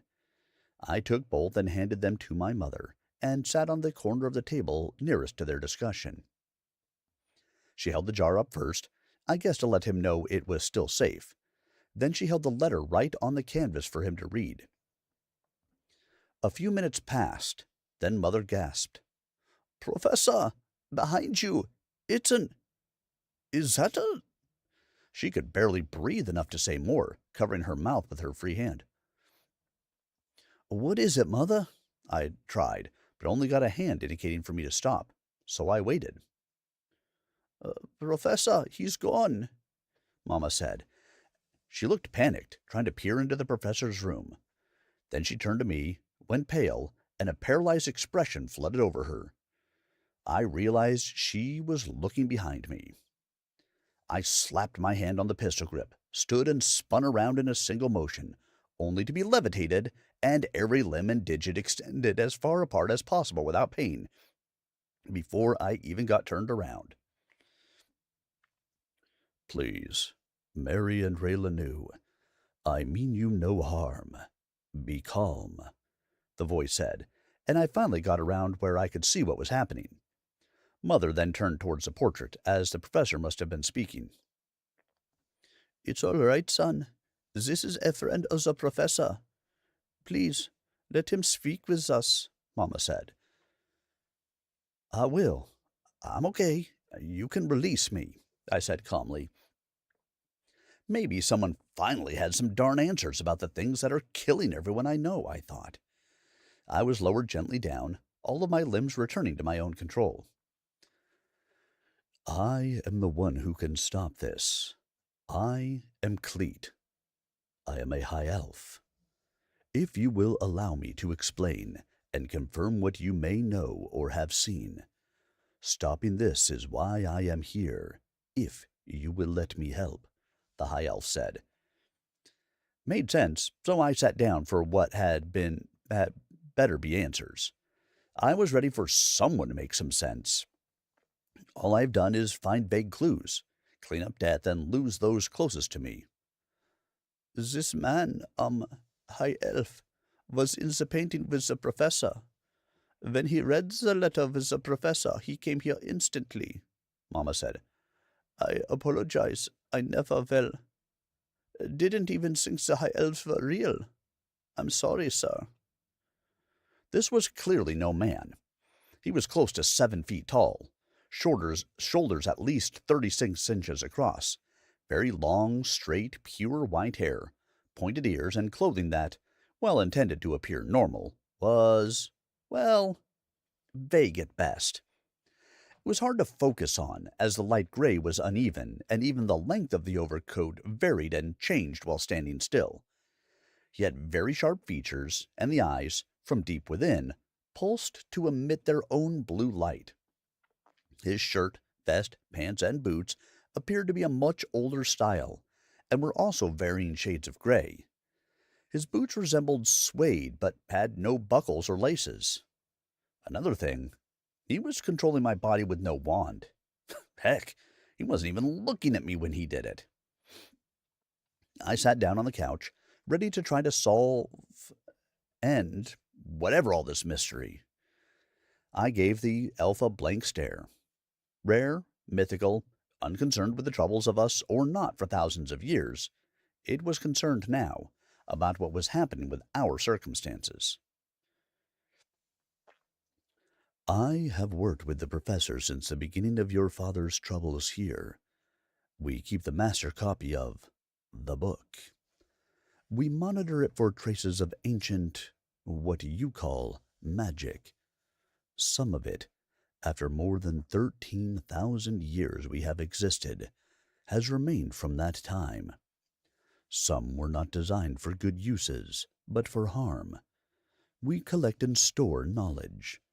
When we find traces of this ancient magic, or relics of that time, we retrieve or eliminate them so they can never be used again. What happened to your father, the root wand, the human lady and her husband, and even Father Callios being convinced to do it, they were all part of it, part of this system we are bound to destroy. The lack of emotion displayed must be part of their charm, but it was grating on me. I'm sorry, Cleet? Why the hell have you merely lingered around the edges of this while my father, my friend, hell, even Monica are being killed and tormented? My unbridled anger animated my hands and movements while seated. It would unnerve anyone, and I struggled to restrain it. Forgive my tone, but I am sick of digging graves. Please, I want to end all this. I'm upset. I spoke in an unfriendly manner, but not for a lack of trying to be polite. It just came out that way. We could not. You must understand. Unfortunately, with dangerous knowledge, there are always those, both magical and ordinary, who will seek to find and use it. Several thousand years ago, one of the books we designed to help us find these things was stolen. It cannot be read as ours, but when it is being used, the writing appears briefly and can be copied from it. The same as Professor Templeton's copy. Those who seek those forbidden powers have used this book before to try to trap us and collect these things for themselves. We refuse to engage directly or leave our sanctuary until we are certain of events and locations. For us, it is genuinely a risk to all life on Earth if we are captured or discovered. But these scattered remnants and the pain they cause are worth the risk. We must be certain before we can try and help. That is all I can say. The high elf never changed tone, stance, or cadence. As he spoke, I began to understand. From the beginning, the professor and Clement tried to tell me this was very important. All of this had happened in a short amount of time, and the professor's increasingly urgent tone was more obvious as I looked back now. I reluctantly shook my head in agreement. So, this, artifact, or whatever it may be, that you think is behind this, where do you think it is? I asked. From what the letter indicates, it may be in the room of the basement Father Callias mentioned. I think I know what it is. It will be too difficult to explain, nor should I explain, but if you can take me there, I can retrieve it and remove it to safety. I cannot dislocate, sir. I have not been able to. I lost my... Cleek cut me off with a raised hand and a slow blink as he turned his head towards me. Raileanu, I know. I am a high elf, not a wizard. It's sufficient to say that if you can take me by the arm, imagine the location we must go. I can take myself there. Just as I came here. It is too dangerous now for you to go with me, regardless. You must stay and protect your mother. As I said, the harassment of Monica is proof enough that nefarious magical forces are lurking around this incident. The protection of this place will work for ordinary people, but determined magical persons will not be dismayed by any of it. Please, if you will follow me. He reached for my arm. I closed my eyes and imagined the mission. the chapel, the back exterior door that led to the basement, and that large wardrobe, the extent of my knowledge of the place he sought, which was described in Father Callias's letter. Then he was gone. No poof, no whoosh, silent, and as though a door stepped through him. Mother went straight to the portrait of the professor. She was asking if there was anything else she could know about this elf, and what else may be known about the killing of my father, how his illness was connected. It seemed he had no more information than we did. Not even the professor had any idea if Cleet was even coming back, here or to London at all. Barthou had stayed at the mission and was helping the few men from the other mission get settled, knowing that the questions they may have surrounding the death of Father Callias may present themselves later in the evening, and he wanted to ease their concerns before he left. He also had some explaining to do about his duties in the area. These were not magical people, nor cleared to work with them, so he had to be on his best behavior. They were, in fact, brothers from the Carlos family, Juan, Jamie Jr., and the youngest, Javier. They would be responsible for preparing the mission for use when a new padre would be assigned. Even with the work Barthou had done to clean up, the state of the place had been in decline for some time. The brothers would begin rebuilding tomorrow and making the whole place ready to receive new congregants. Tonight, they shared a hearty beef stew that Barthou had prepared before their arrival, along with 2 large pots of saltwater cornbread. None of them had any idea of the discoveries of the last few hours. Cleet arrived in the basement, where I had shown him. He surveyed the room, and with a flick of his eyes, the huge, heavy wardrobe slid across the floor. He was not concerned about the others who were outside. I wasn't sure if they had arrived, or if I should mention that Barthou would be there. He pushed it with whatever power he wielded against the far wall. Behind it was a very old door, perhaps even original to the mission. A couple of 100 years, perhaps, in that dry, dark basement. It had a large, heavy iron lock on the bolt latch. Cleet broke that, and it clanked to the floor, again, with no more than a thought. Barthou heard both, but decided to investigate only after the metallic clunk. He had eaten before they arrived, so he was happily engaging in friendly, comforting talk with the new stewards of the mission. He excused himself, as they were still eating after he heard the sound, and said he would check on it. It could have been a raccoon, possum, snake, skunk, fox, wildcat, or anything snooping around downstairs, so he wasn't concerned about actual trouble. In fact, he had begun packing some of his own shells, a small paper pouch of number 4 shot held in the bore of the cylinder with wax.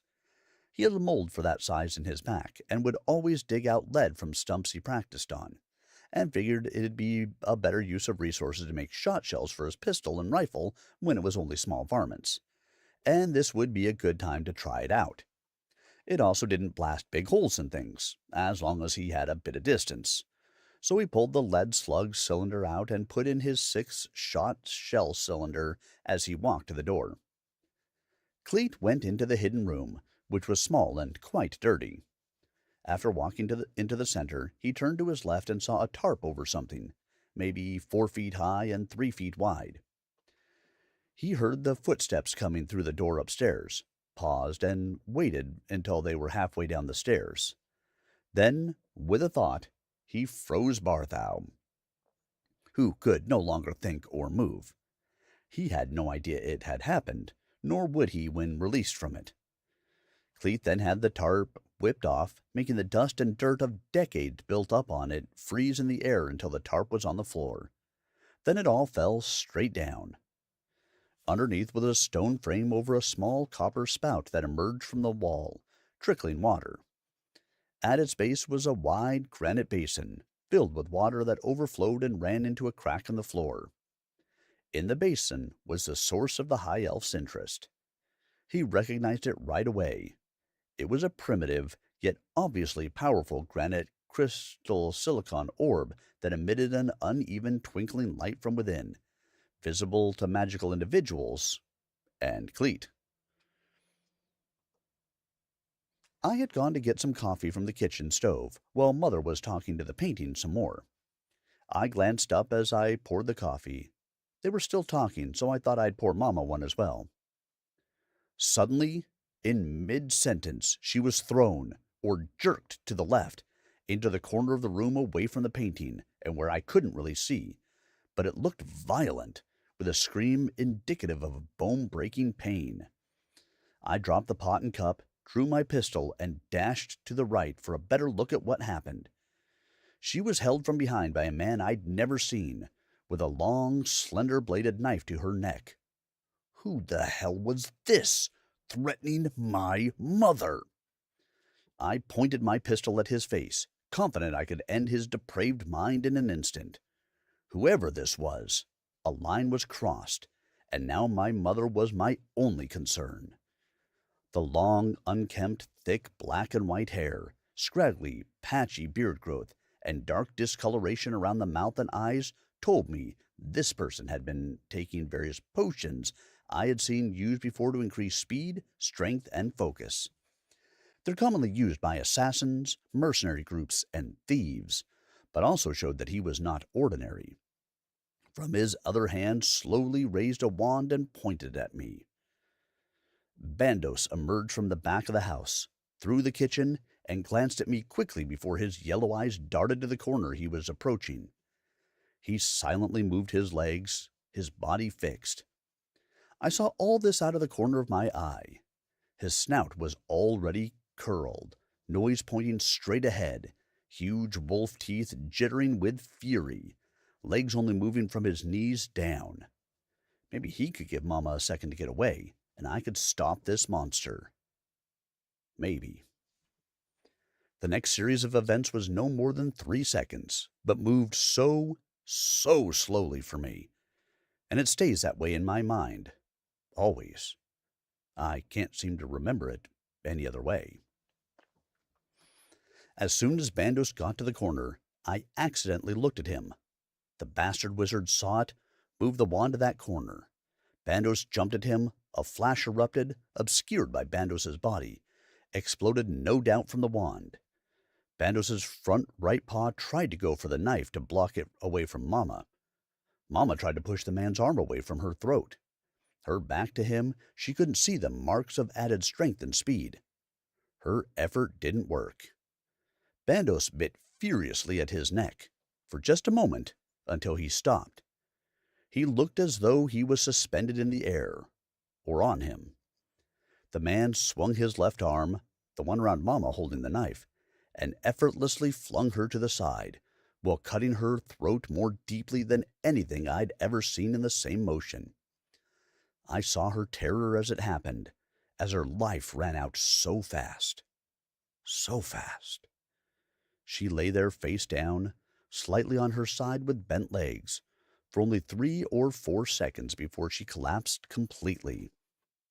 By the time I had looked back to try and sight down the barrel, my pistol was gone from my hand, floating a foot in front of the still hanging Bandos. That is when I saw the tip of this bastard's wand protruding through Bandos's fur, barely an inch or two. He was killed with a curse and then impaled on the wand. He lowered his arm, dropping a lifeless Bandos and my pistol to the ground. He was wearing a very lightweight but coarse long shirt that was filthy, stained with black fibers. He had a wide belt with large and small pouches on it, and a black leather satchel. His boots were a dark, almost knee-high brown, with buckles. All of this pointed to the common attire of European criminal wizards. He whipped his wand with a flick towards me, and my own pistol cracked me in the forehead, and my head lunged back. I grabbed my head and knelt in pain. There he was, his wand, still dripping with blood from Bandos, onto my cheek, pointed at my left eyeball, the knife at my throat. "Tell me, boy." Heavy Central Eastern European accent. "Where is the elf? I will not kill you if you tell me now." His breaths definitely stank of vile potions I have no knowledge of. I saw little choice. "The old Spanish mission. West of here, about 5 miles. I mumbled with indignant fury. He withdrew the wand and the blade, then thrust it sharply into my right side and dislocated. What the hell just happened? I could feel quite a bit of blood oozing from the narrow slit he had left me with. I tried to stand, but rapidly fell from blinding lightheadedness. I needed to get to the kitchen, and there was a jar of dried lion's mane mushroom I knew could stop the bleeding and close the hole. I crawled over to the cabinet, used the counter to pull myself up, reached shakily to the top cupboard, and pulled the jar down with me to the floor. I fought to get my vest and shirt open, and I got a handful of the powder, forcing it into the hole with my thumb until it felt full. Then I passed out. Cleet was about to inspect closely the area surrounding the little basin, trying to understand the way this had reached the outside world, when he heard the unmistakable sound of explosive and ripping curses upstairs. He promptly walked into the main room of the basement, just in time to see a massive fireball envelop Barthow and knock his still paralyzed figure into Cleet, and they both fell on the ground. Cleet saw the figure approaching down the stairs and filled the whole shaft with thunderous streams of lightning. The figure jumped the remainder of the steps to the bottom, still on fire, streams of electricity jumping off him to the nearest chair or wall. Cleet stood, but before he could do anything else, this wizard repaid his pain with a sheet of cleaving electrical fury onto the elf, who got most of it on his left side. He fell and, with just a glance, eviscerated the man, shearing all his muscles and connective tissues from his skeleton, which fell in a steaming heap on the floor. Cleet stood, snapped his fingers, and a pointed silver canine tooth from this bastard was ripped from his skull and leaped into his hand. He tried to stand up, but the damage from the strike he took was quite bad, and he stumbled a few times. He wasn't bleeding as much as he was suffering from extreme burns, and parts of his whole left flank, leg, arm, and neck were fused and stinking already, crackling the burnt flesh as he tried to move. It was bad, and his concentrating to try and produce any healing wasn't working. Very well, he thought. He would be lucky to get the orb and deliver it to Raileanu and his mother for their protection. He staggered into the other room, put his hand on the orb, and was back in the Tellafrog's home, lying on the couch, clutching the orb. He looked around in severe pain, only now realizing that his left eye had been wrenched from the socket and burned off, and then winced when he saw what had happened there. He took the tooth he had collected and laid it on the table. He saw me sitting in the kitchen, unconscious. He snapped his fingers and brought me awake. "Come here, Raileanu. Let me heal that for you," he forced out. "He had been here. That's how he knew where to find me, I see," Cleet said calmly. "Now you can see how serious this is." "Where is that bastard? Where is he? He killed my mother. He killed Bandos!" I screamed at him, tears pouring from my eyes as I crawled to him, retrieving my pistol along the way. "I'm sorry, Raileanu. He also killed everyone at the mission before I knew he was there. He almost killed me. I destroyed him. His body lies ripped apart, flesh from bone on the floor of the basement," he said.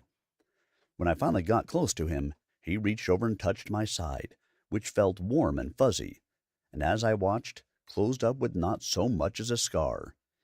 Cleet's eyes were closed as he did it, and stayed closed as he put his hand back on the strange orb he had.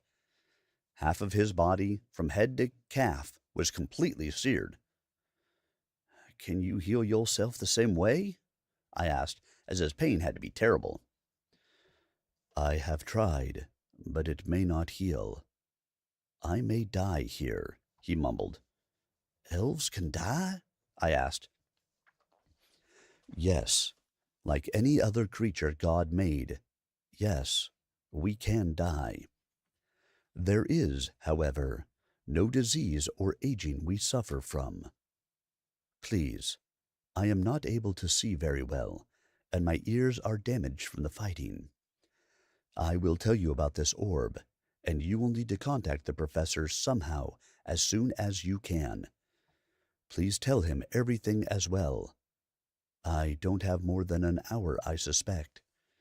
The time has come to bring more of you into this endeavor, as we fear the world is proceeding down a dark path that is unavoidable for magic or ordinary people. Sir, Cleet, my mother is lying there, dead. A medicine man who has become that wolf to try and protect her lies just there. Pointing to them both, still full of fury, and eyes dripping with tears. My father died not a week ago. I know, Raileanu. We have watched you for essentially your whole life. Let me do what I can. He closed his eyes and was silent for a moment. Hey, wake up! I yelled at him. Mother lost all her agony in her face. Her blood, just a moment ago, splattered all over, was gone. She looked serene and began to straighten her form, settling into what appeared to be a peaceful sleep. Then she began to appear dimmer and dimmer until she vanished.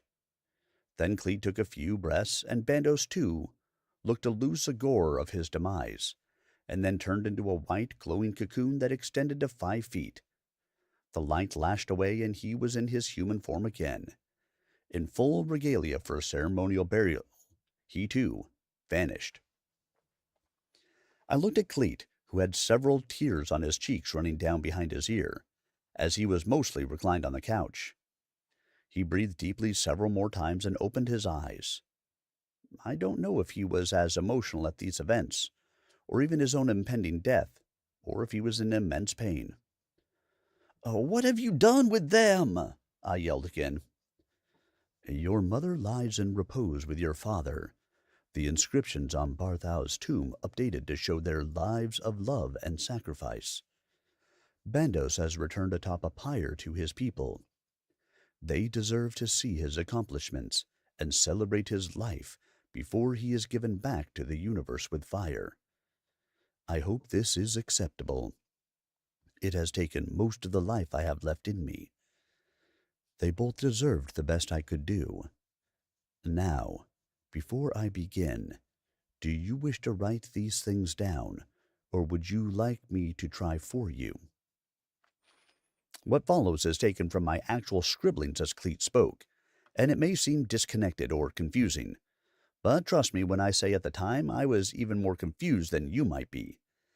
In order to retain the nature of the story and fully explain the nature of the fumblings and errors made henceforth, it is necessary to be presented in its original manner as I received it.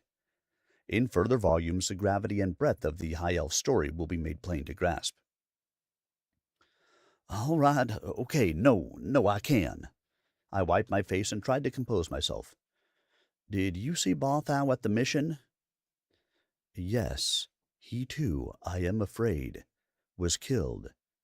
He was there trying to protect them from this vile attack. I am too weak to do anything else with magic. Let me begin. Cleet tried to sit up some, but didn't make it far, and just gave up, resigning to explain from his reclined position. Your world is not a straight line from wilderness, or even the Garden of Eden, to where we are now. There were at least 3 great ages of technological advances of mankind, and we are in the last 300 years now of this seemingly repeating cycle. With the time I have, I will only discuss the last one, as it is the most relevant, given that only 2 relics from the previous period have been found in the last 11,000 years. Neither were they functional, nor did they have any use to anyone. Before the last great calamity, such knowledge and technical ability had been achieved that there were no limits for humans. Almost every living person on Earth was able to do what you call magic, but to levels even wizards today cannot believe, even if they witnessed it. After the calamity, the numbers of what you call magical now were less than 100 in the whole world, surviving from the time before. The descendants of those 100 are the ones called pureborn now. They are a remnant, but no more pure than any other. They were used by the most powerful survivors of ordinary humans, for they far outnumbered those left with magical abilities as slaves. Around 8,000 years passed, and the world had achieved so much more. We, what you call the High Elves, and the other magical races, including shapeshifters, dwarves, goblins, ogres, dragons, all were created in that last 100 years of great advancement before the calamity. Created by design, by desire, anyone could be anything they dreamed. Some even created machines in human form to serve or fight on their behalf. All of this was made possible by things like this orb. The creators thought it was life, of a sort. They were created intelligences. Many groups of humans made them, some benign, some diabolical. This one is directly related to you, Raileanu, to your loss of magic. The dragon you saw that day was a copper dragon, yes? It is one of the survivors that was created during that time. They draw power from storms and the heat of volcanoes. He is over 14,000 years old. He was created for one purpose, to capture any form of this CG that they detected in the heavens, falling to Earth. He was trying to catch it when the lightning ripped between you both. The magic being destroyed by the power of this lightning in you disrupted his ability to find the orb. It fell here, in this region, and lay dormant for all these years, until someone brought it to the mission, and, unaware of what it was, they stored it in the basin under the chapel. He paused to catch his breath. CG? I asked. An abbreviation for Crystalline Integrated General Intelligence. This one is simply CIGI, and it was not the worst of them. There were ones far more powerful, and some of those also are not accounted for. It must have been above the clouds, and for whatever reason, it fell from the sky. More things are circling above the earth than you know. There are dozens of them still circling the earth, unable to communicate with or work together, as differing, sometimes warring factions of humans created them. This one seems to be able to communicate only with what you call magical people, and my theory is that after enough time, a single thread of roots, spreading throughout the water table, found its way into the prison, where a person with magical abilities was talking to it.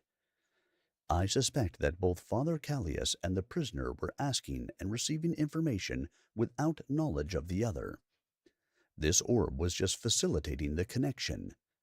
Father Callias wanted to help his people. The orb knew the plant life in the water table, and the prisoner, along with records of knowledge in the orb itself, gave an answer that would help him. But these are also dangerous. This one wreaked havoc in this remote area, just doing what it was designed to. Imagine if that monster of a person who just killed your mother had access to one. There are arts and abilities these CIGI know of that you cannot possibly imagine. Really? Today I can imagine some terrible things, sir, I pointed out. What kind of things? Like what led to their demise that long ago? Oh, so much worse. How they ended all those years ago is similar to what has happened here. It is that path the world is on now, to the same place. At that time, when we chose to be created in our current form, we do not age or suffer illness. Cleet paused, breathing raspily and deeply for a moment. Our bodies repair themselves, unless damaged as I am. The sources of this are too complicated for you to grasp now, but they are the same things that are passed along through generations in magical people. It is also how you and Clement have lost your power. It lets us see and control all forces in our world, a feat once thought impossible by science without CIGI. Once the leaders of the world had access to the power of these tools, many of them became concerned with their newfound power and began to delegate important tasks to the CIGIs. Not all were as well made or reliable. Most have stopped working, either due to their own faults, design, or material issues. There are metaphors, yes, ones you can or have observed falling in the night sky. 12,800 years ago, a city-sized object was coming directly toward the Earth. The leaders had given power to their CIGI to destroy it, years before its suspected arrival. Many of us, dedicated to amassing knowledge and nothing more, had warned of the risks of the proliferation of these tools and power given over to them, but to no avail. After none of them wanted to stop their pursuits or admit that a seemingly flawless system may have faults, we, along with many others, sought refuge deep within the earth, calculating that the risk was too high to avoid protection from this impending disaster. We were right, but not for the reason we thought. He stopped, wincing with pain, and asked for some water, so I took out my flask and gave it to him. After a few sips, he rested again for a moment, his breathing worsening. At first his left hand was the only one showing signs of damage, shaking. Now both were, and his fingers and hands also seemed to be held in unnatural ways, like a person might if they had frostbite or they had been crushed. After another couple of attempts to drink, but mostly pouring out the corners of his mouth, he handed the flask back to me.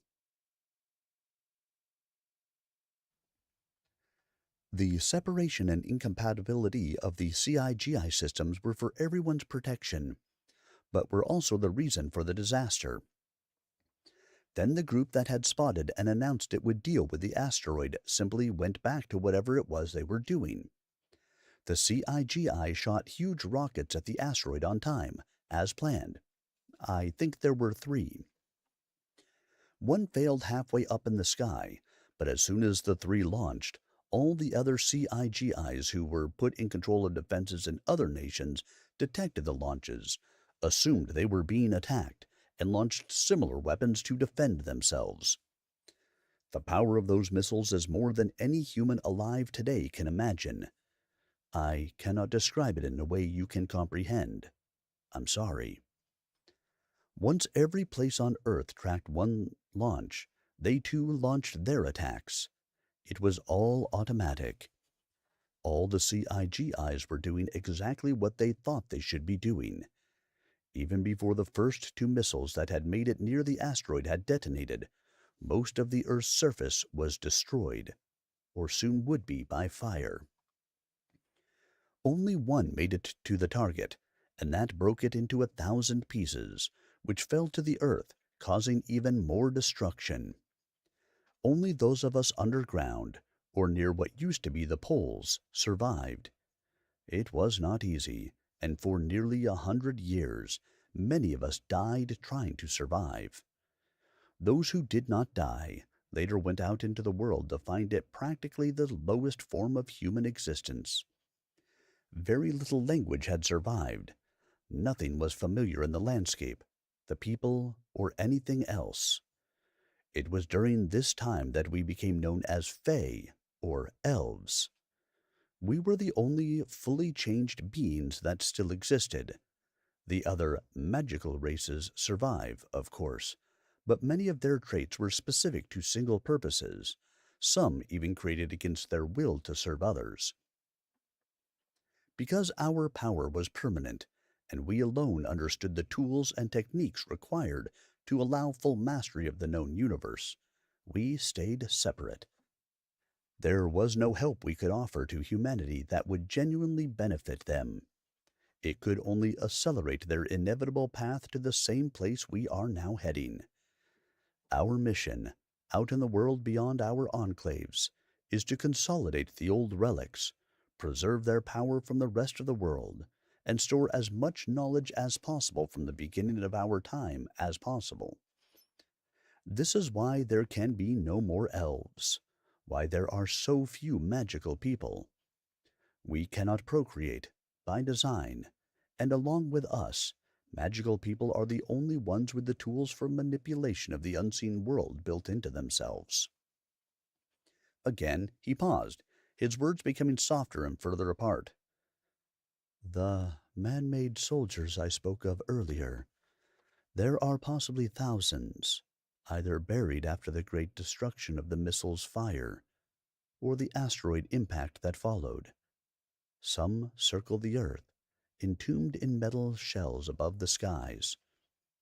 They are genuinely terrifying, unstoppable, and could be controlled with the matching CIGI that made them. I think the witch, Runetta, and her henchman, who came here tonight, have at least one of those soldiers, and also seek that what was going on here is related to what they seek. No wanton bloodshed with such sickening violence has been hoisted on magic or ordinary worlds in centuries as we saw here tonight. They are not to be allowed to get this orb.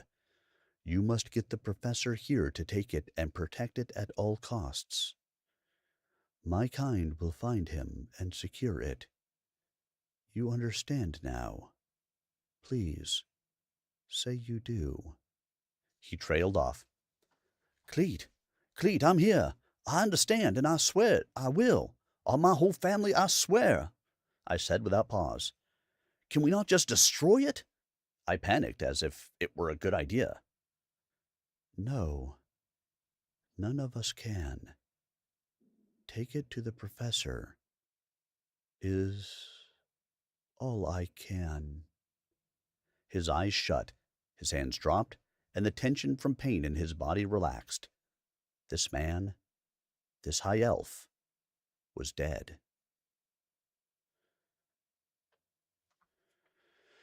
Well, alrighty then, everyone. A barn owl was just in my peacock pen. Well, that ain't what you want them barn owls be doing. They got to stay out of there. I hope you guys enjoyed this reading of Tellafrog tonight. We got ourselves through 3 chapters, a little over 2 hours. It's okay. Some nights it's good to go a little bit longer than normal. You know, as long as it's the weekend. It's a freaking weekend, baby. I'm about to have me some fun. So, if you missed any of the reading tonight, I will have these chapters up on YouTube by later this evening. Look, tomorrow morning, just in case YouTube is being finicky. They'll also be up on Rumble for you to listen to. All the rest of the chapters before this are, of course, already up on YouTube and Rumble. So you will have chapters 1 through 13 and the prologue. Don't forget the prologue. Available for you to listen to at your leisure. Now, one of the nice things about YouTube is you have the ability to change the speed of the video you're watching. Is Tim speaking too slowly for you? Speed that sucker up. Am I speaking too fast for you? Slow that mother down. Whatever works for you. It's one of the nice things about the recordings. Remember, if you would, like, subscribe, comment, all of that helps to get these videos out to more people, so that way they can experience them as well. Yes, got some answers. Fantastic. Yep, I'm sad to see that the high elf is gone, but more of his people will come along. I hope the voice that I gave the high elf kind of matched what you had in mind for him. Calm, unemotional, uninflected with a lot of it. Yeah, I hear you down there, dog. But I will be back again on Tuesday, where we will continue our reading of Tellafrog, starting into chapter 14. I don't think we have a lot left of this book. Let's see, where are we at? We're in chapter 14. Yep.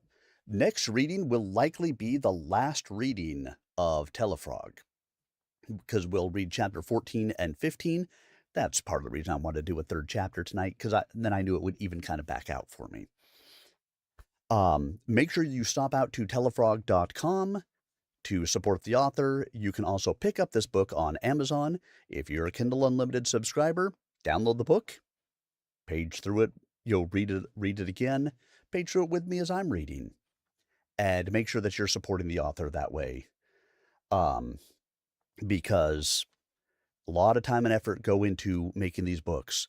I'm writing my own book. I get to experience from the other side of the page, and wow, it is such a difference in between reading a book, getting locked into it, consuming it for a little while, and taking the time to write it and edit it and do all of those fun things. So support these writers who are taking the time and effort to put out these wonderful stories.